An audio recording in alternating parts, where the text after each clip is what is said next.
మళ్ళీ ఆ దత్తాత్రేయ విష్ణు స్వరూపమే కదా, త్రిమూర్తి స్వరూపమే కదా, మళ్ళీ అనగాదేవి అని లక్ష్మీదేవి కోడలుగా వచ్చింది అత్రిమానికి. మొన్న గురు పౌర్ణమి రోజు కూడా అనగాదేవి వ్రతాలు చేశారు.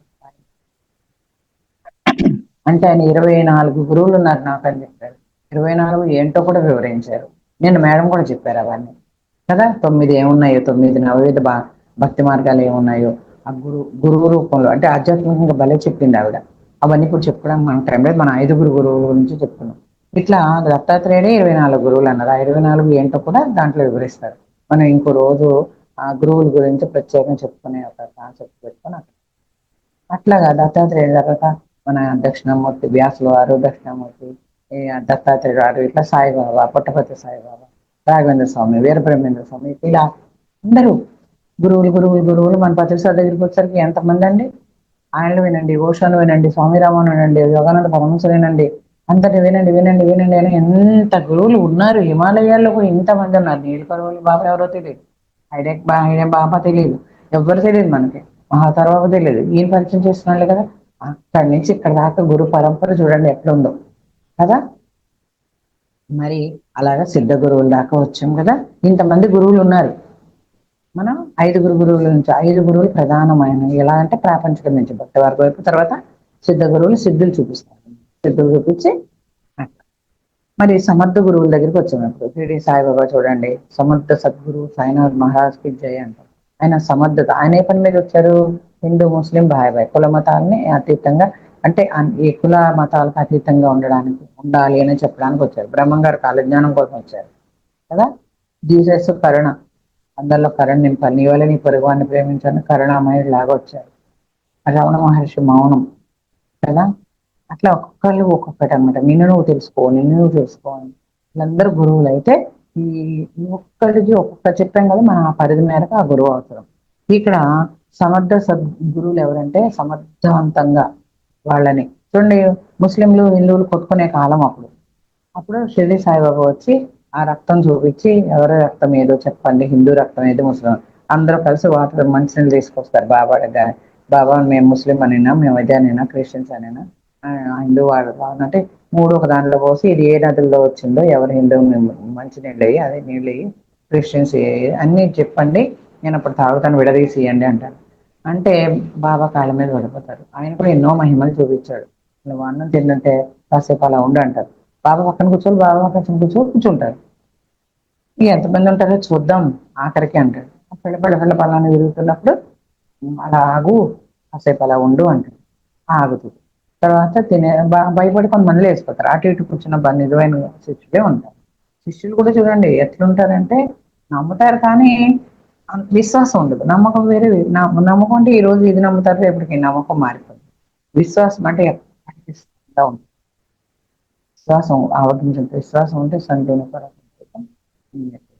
ఆంజనేయ స్వామి లాగా రామ్ రామ్ రామ్ రామ్ రామ్ రోమ్ రోమే రామ్ ఎప్పుడు అసలు యుద్ధం రాముడికి ఆంజనేయ స్వామికి యుద్ధం వచ్చినా కూడా రామబాణాన్నే, రామనామాన్ని ఒక ఆయుధంగా వాడాడు ఆయన.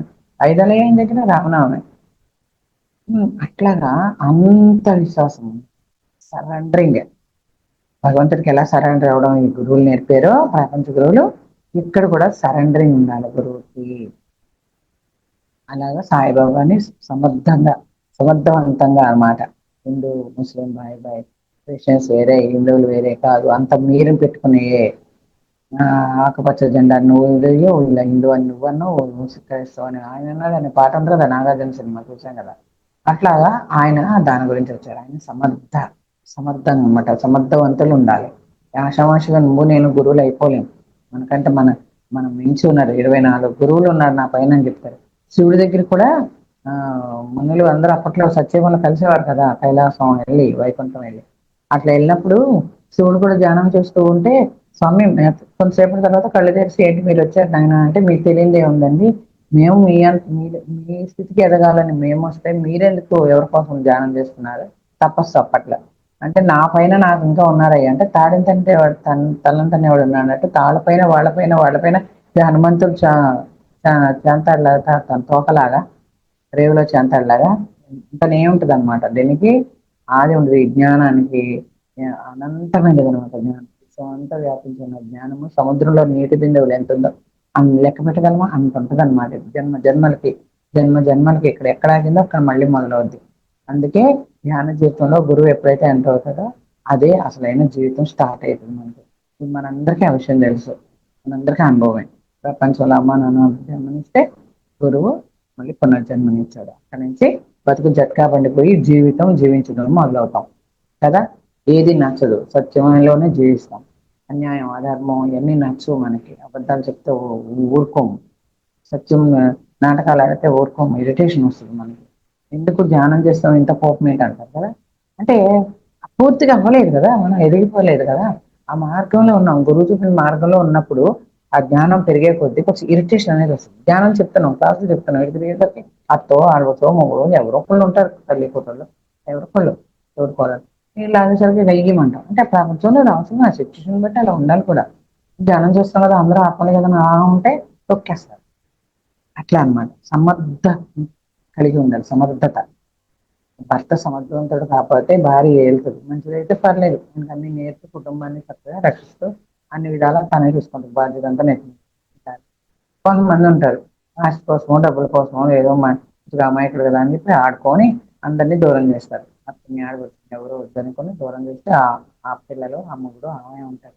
ఇట్లా కొంతమంది ఉంటారు అన్నమాట. కాబట్టి సమర్థవంతంగా ఉండాలి, అది గురువు అయినా భర్త అయినా ఎవరైనా పిల్లలైనా. కాబట్టి ఇక్కడ గురువుల గురించి చెప్పుకుంటున్నాం కాబట్టి ఈయన షిరిడి సాయిబాబా అనేది సమర్థ సద్గురువు అయ్యాలని, సమర్థ సద్గురు సాయినాథుడు.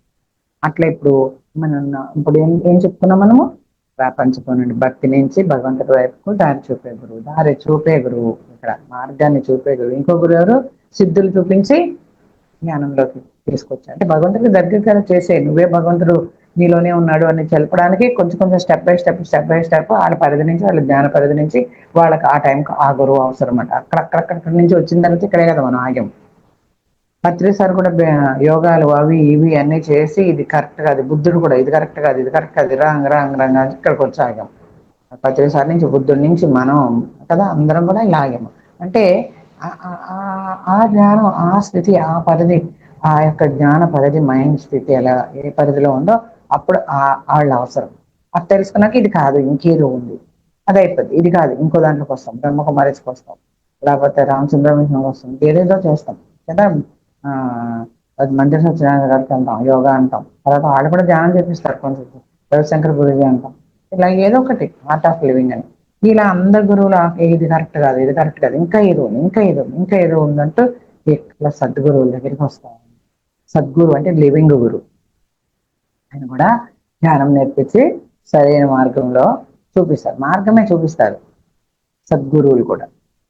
నువ్వు ఇది కాదు నాయనా, ఇది ఇప్పుడు మూలాధారం నుంచి ఇలా విసిగి వేశారు, అనాహతం దగ్గరికి వచ్చావు. నాలుగో దారం నుంచి జన్మ మొదలైంది, ఈ జన్మ కూడా ఏం మొదలైంది, మూలాధారం దగ్గర ఆధారం చూపించు అంటూ ఉంటారు. అలా అలా అలా అలా అలా అన్ని జన్మలో అనాహతం వచ్చేటప్పుడే ప్రశాంతత కావాలంటున్నారు. ఆ ప్రశాంతత కావాలన్నప్పుడే ఇక్కడ భగవద్గీత ప్రచనాలు చూడండి. వీళ్ళందరూ ప్రపంచం నుండి భక్తి నుంచే ప్రపంచ గురువులే కదా.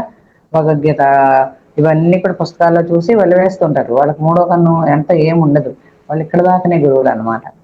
కాబట్టి ఆ సహస్రార స్థితిలో ఇది తపోలోకం, సత్యలోకం అనమాట.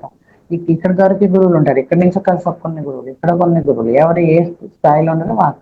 ఇక్కడ అర్థం చక్కన దగ్గరికి వచ్చేసరికి ఇక్కడ ఒక రకం గురువులు. అంటే ఇక్కడ ఏంటంటే సద్గురువు ఏం చేస్తాడంటే నువ్వు గురువు ఏం చేయాలో చెప్పి ఆ తర్వాత మార్గం చూపించి ఆ మార్గంలో మనం నడుస్తూ ఉన్నప్పుడు మనకి చేయి పట్టుకొని చేయూతనిచ్చి నడిపిస్తూ ఉంటాడు. మనకి హాస్టల్ గా కానీ జ్ఞానంలో కానీ, హాస్టల్ గా అవ్వచ్చు, మన తాట రూపంలో అవ్వచ్చు, చూపు రూపంలో అవ్వచ్చు, చూపుతోటి, మాటతోటి, స్పర్శతోటి. ఇట్లా సద్గురువు ఇన్ని రకాలుగా మనల్ని నడిపిస్తూ ఉంటాడు. మంచి సంకల్పం పెట్టుకోవాలి లోక కళ్యాణం కోసం. ఇట్లా సద్గురువులు అందరూ చాలా మంది ఉన్నారు, సద్గురువులు కదా. మనల్ని అందరినీ వినండి వినండి అని ప్రతిసారి అందరినీ పరిచయం చేశారు కదా. ఎంతో మంది ఉంటారు సద్గురువులు, ఆ స్థితిని బట్టి, ఆ పరిధిని బట్టి, ఆ జ్ఞాన పరిధిని బట్టి, ఆ స్థితిని బట్టి. మన ఇంట్లో చెప్పుకున్నాక స్వామి రామ ఫస్ట్ ధ్యానంలోకి రాగానే ఏం బుక్ చదవమంటారు, యోగి ఆత్మ కదా, యోగానంద పరమహంస కదా, స్వామి రామ, ఓషో, వీళ్ళందరూ బుద్ధుడి నుంచి వస్తారు. బుద్ధుడి తర్వాత తర్వాత మహాపర్వభావ పరంపర గురువుల్లో ఎవరుంటారు, ఇక్కడ నుంచి లాహిరి మహాశైలు, యుక్తేశ్వరి కదా, యోగానంద పరమహంస నుంచి పైన వీళ్ళంతా మహాతర్బాబు నుంచి ఇట్లా లాహిరి నుంచి యుక్తేశ్వరి నుంచి మన యోగానంద పరమహంస, ఇది ఒక గురు పరంపర.